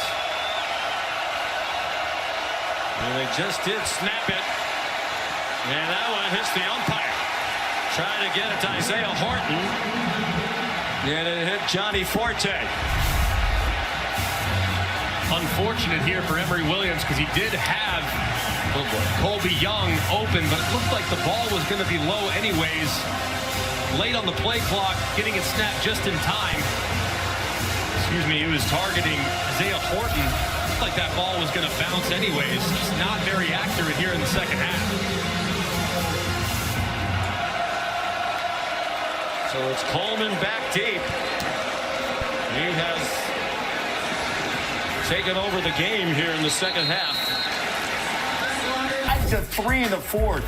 Back to you, Sean. Maybe a Bedlam hangover for the Cowboys. Trey Benson, the ball carrier, Florida State, after some anxious moments in this game. Now with a 2-score lead, the ball, and they'll just try to run some time. They've been running the ball real well these last couple drives, too, as Benson's starting to get going, and got to wonder if fatigue is starting to set in on the Miami defense. Travis, deep drop, throws deep, and Coleman couldn't run under it.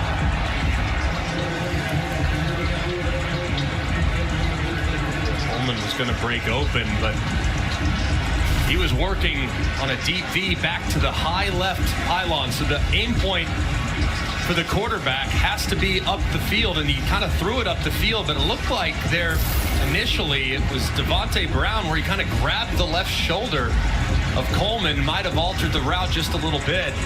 Brown as soon as the ball one. sailed over his head, he turned toward the officials with his arms outstretched. He did get grabbed.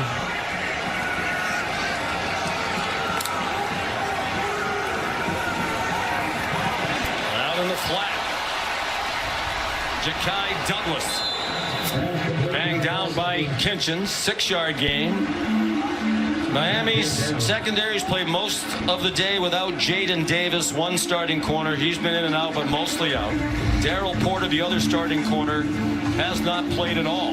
They had started every game this year, corner for Lance Guidry. But they're battling with some inexperienced players, including the freshman Damari Brown.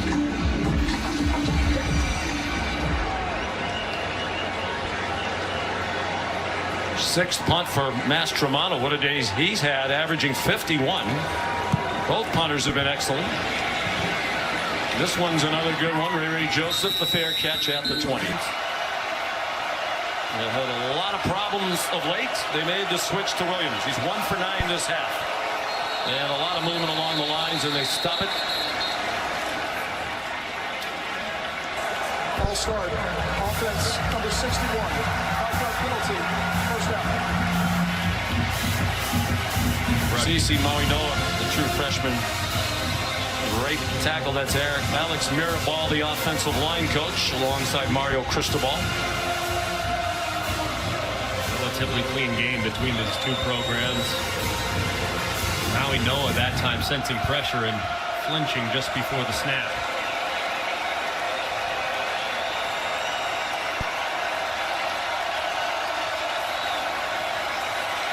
Williams winds up, throws it into traffic, and it's caught!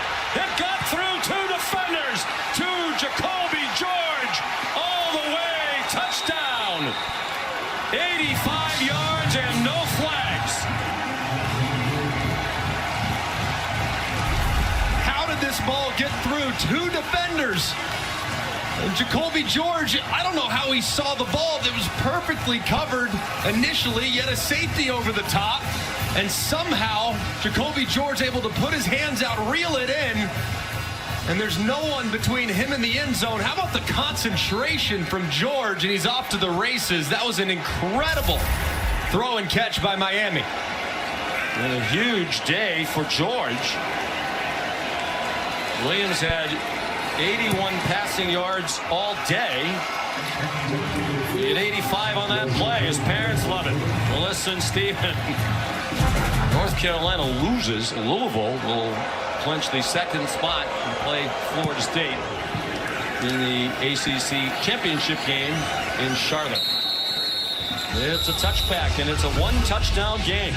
We go back and revisit the play a moment ago that made it a 7-point game. Look at Kevin Knowles, and look at the angle here. I mean, this is just atrocious in the back end. He almost runs underneath.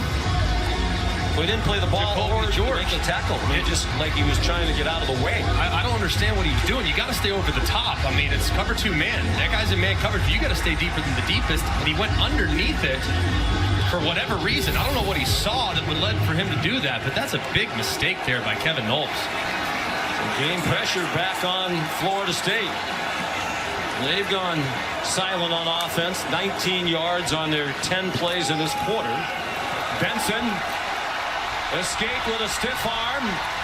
Has a first down out to the 42-yard line. A 17-yard run for Benson, giving him 80 yards for the game on 14 carries. A nice run there by Benson. There were 2 Miami defenders there and only 1 blocker. He set up his blocker and bounced it to the outside where he found some open space. Well, they're not killing time. They snapped it with 20, trying to get back into a rhythm. Benson run out of bounds by James Williams, who stopped it after a 1-yard gain. Another backdrop to this game, the recruiting battle.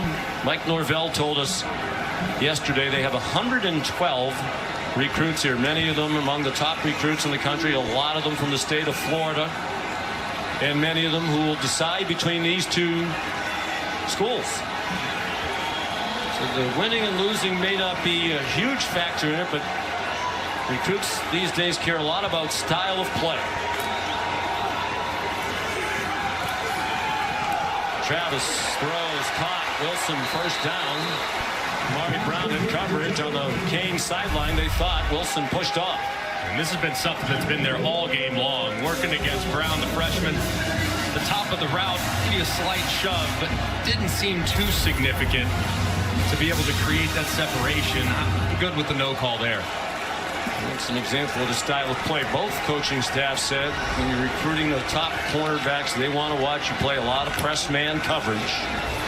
And both of these schools do. Tough run by Toa Feely. Hard-earned 4 yards before K.J. Cloyd got him on the ground.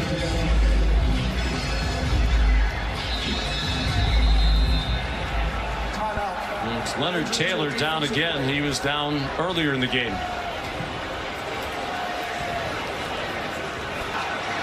Over the last decade, it has been Clemson at the top of the Atlantic Coast Conference. 2nd and 6. Benson running into a loaded box. Loss of 1. DeSaint made the tackle.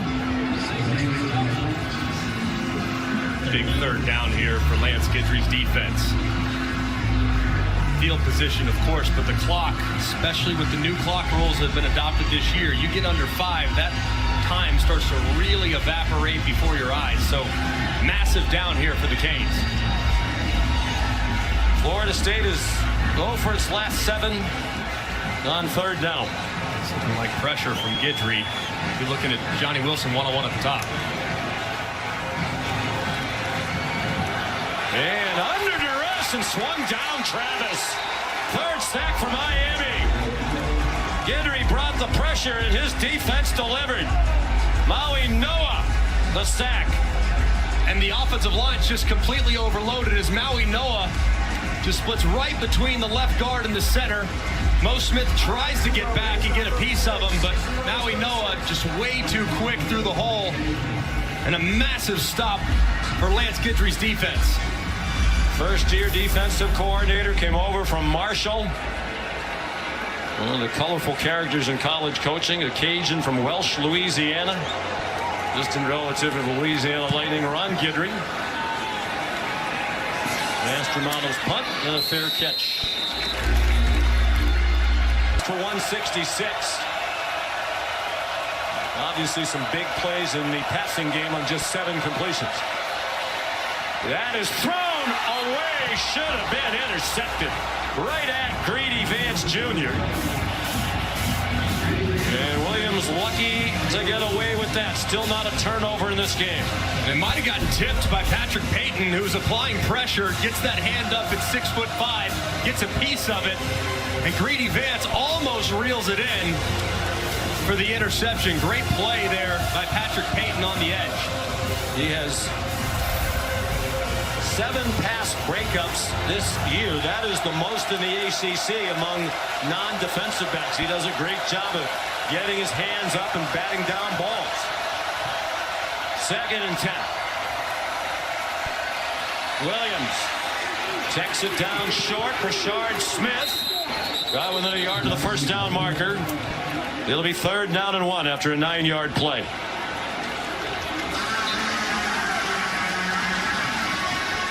Miami has not had a lot of success running the ball in the second half. Just 31 yards on the ground, and half those came on the first play of the second half. So depending on the look defensively from Florida State, you definitely could decide to throw the ball here given your ineptitudes up front in the second half. Neither team stellar on 3rd down today. Miami's 3 out of 13. Under 4 minutes to go. They run it unsuccessfully. A loss of about a yard for Chaney. And what will Mario Cristobal do here? Under 3.5 minutes to go, only 2 timeouts. He's going to go for it. Standout offensive lineman prefers power football. I would move the pocket here if I'm Shannon Dawson. I would roll my right-handed quarterback to the right and see if I can't slip Restrepo out in the flat off a little bit of a rub route. Restrepo's been virtually invisible. The play of the season to date for Florida State, the timeout call by Miami, leaving them with only 1. 4th down and 2. Under 3 minutes to go. Miami down by 7. Looked like some confusion. Williams carries and lunges and might have gotten there. It looked like a broken play. You wonder how that can happen out of a timeout. And now Williams is not getting up. Ruling on the field is the runner made the line to gain. Timeout for an injury to an offensive player. The previous play is under further review. So now it is Tyler Van Dyke, replaced as the starter by Williams today. Emory's parents looking on with concern. They tried to get Restrepo into the flat, similar to what we described. Emory Williams leading with his throwing arm, lands on it awkwardly. Great effort trying to reach the line to gain, but he grabs that arm immediately. And it really looks uncomfortable, man. Hope he's okay. So Tyler Van Dyke, who's had an up and down career in Coral Gables, will come back in. Even with all the recent troubles, still a 67.7 completion percentage, which is best in the ACC, but he's been a turnover machine in recent weeks. The crowd looking at replays, they think maybe Williams didn't get the first down, that his knee was down before the ball made it to the line to gain. Knees down, it looks like right there. And then he fumbled it out of bounds as well. It looked like the fumble came after he hit the ground. Looked like a broken play live, but I think they just collided. It looked like it was supposed to be a run fake all the way. The play stands as called, so Williams has made the first down. Had an excellent year. And Williams obviously in a lot of pain up around his right shoulder, still in tears. Right arm. Just won over every single teammate, though. And he already had from everything the coaches told us. A turnover in the first 4 games in which he played. Then the last 4, 11 turnovers, 10 of them interceptions, 1 lost fumble. 2.5 to go. They're down by 7, and it's a drop by Restrepo's at a day he would like to forget. Ball just a little off the mark from Van Dyke, too. One that you would hope that Restrepo would reel in. Maybe a little bit of jitters, though, from the quarterback coming in cold off the bench. 5 targets for Restrepo, no catches. 60 catches on the year coming in. On the delay, Fletcher. Didn't get much, and it's going to use a lot of time. They only have 1 timeout left. The clock is ticking, and they're not moving very quickly. Let's go, says Shannon Dawson.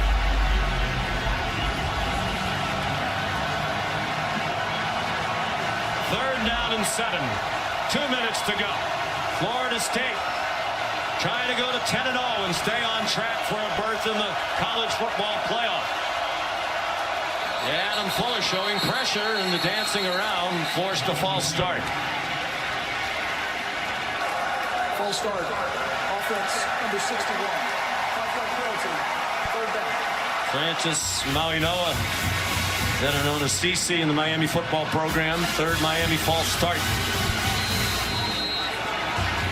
Just flinched again as those Seminole defenders rushed up to the line, anticipating pressure, and The clock is running. they need to hustle here.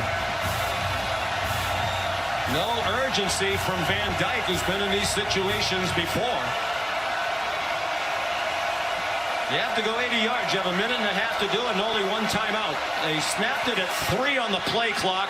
Back shoulder throw, and it's caught for a first down. Colby Young for 14 on 3rd and 12. And his first catch of the day couldn't come at a better time. He's got a lot of length at 6'5". He turns around on the back shoulder and corrals it. Does a great job reeling it in. Mark Fletcher, the running back. To the sideline, another catch out near midfield. And they blow it dead for forward progress, being stopped at the 49-yard line of Miami. Colby Young stopped by Renardo Green. 15 more. And a great job of positioning his body. It's really well covered initially by Renardo Green, but Young slips behind him and makes the catch. 1 minute to go.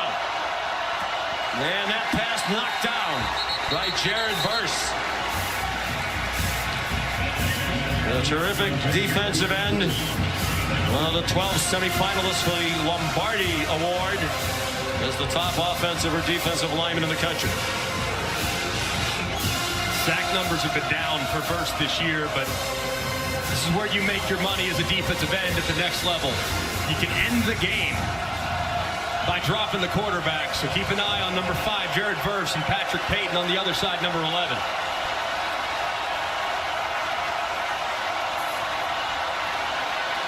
And Dyke into a crowd, trying to get it to Restrepo. J.D. Vance had the coverage. Restrepo and Van Dyke been together a long time. Their former roommates lived together for 3 years.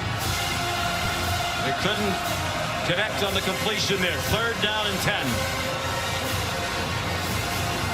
You got to think, if you get one-on-one, it's been good so far for you on this drive. You're going to look in the direction of Colby Young on the back shoulder at the top of your screen.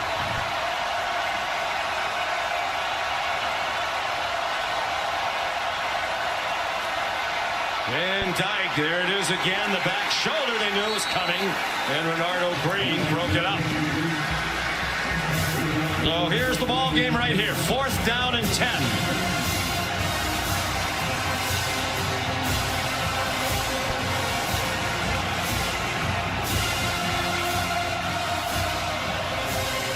Cristobal wanted a call on the defender Green.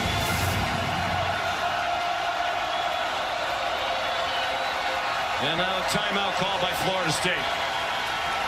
Timeout. Florida State. They're first. 30 seconds. Miami 1 for 1 on 4th down today, 6 for 12 for the year.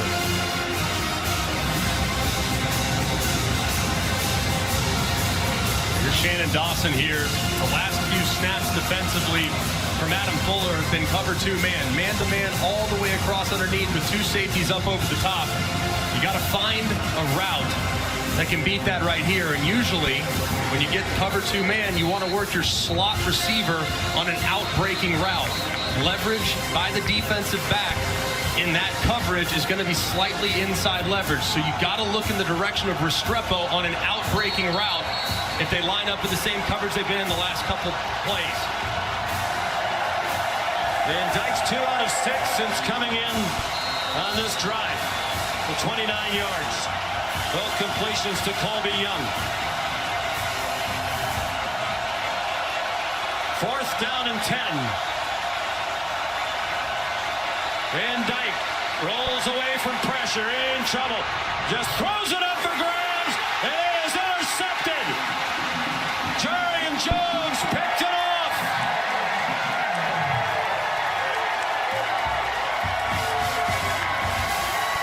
Malcolm Ray put the pressure on, and Van Dyke had to throw it. And they did exactly what we thought they might. They tried to get Restrepo on an out-breaking route against the man coverage, and it looked like Restrepo was open. Van Dyke's got to throw it right now. That's open enough in a 4th and 10 situation. Instead, he tries to force it back across the middle, and it's intercepted. Just a poor decision there from Van Dyke, and I don't know what talked him out of trying to give Restrepo a chance on the outbreaker where he had to step on the defender. Unsportsmanlike call against Florida State after the play. It's the first turnover of the game. On 4th down and running out of time, he had to throw it somewhere, but as you said, perhaps not the best choice.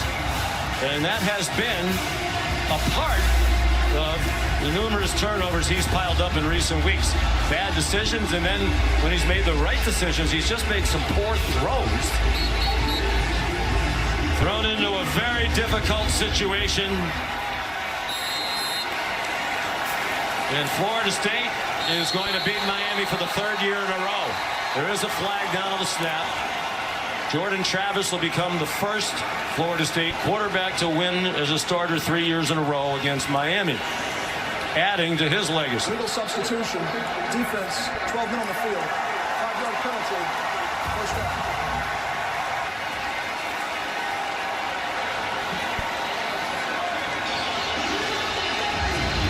Florida State will go to 10-0.